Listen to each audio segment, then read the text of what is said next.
ग्रन्थगेयाय ग्रन्थान्तरात्मने गीतलीनाय गीताश्रयाय गीतवाद्यपटवे गेयचरिताय गायकवराय गन्धर्वप्रियकृते गायकाधीन विग्रहाय गङ्गाजलप्रणयवते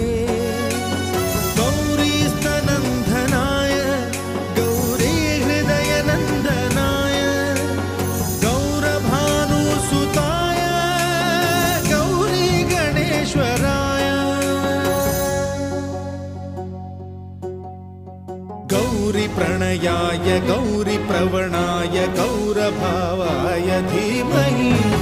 गोसहस्राय गोवर्धनाय गोपगोपाय धीमहि गुणातीताय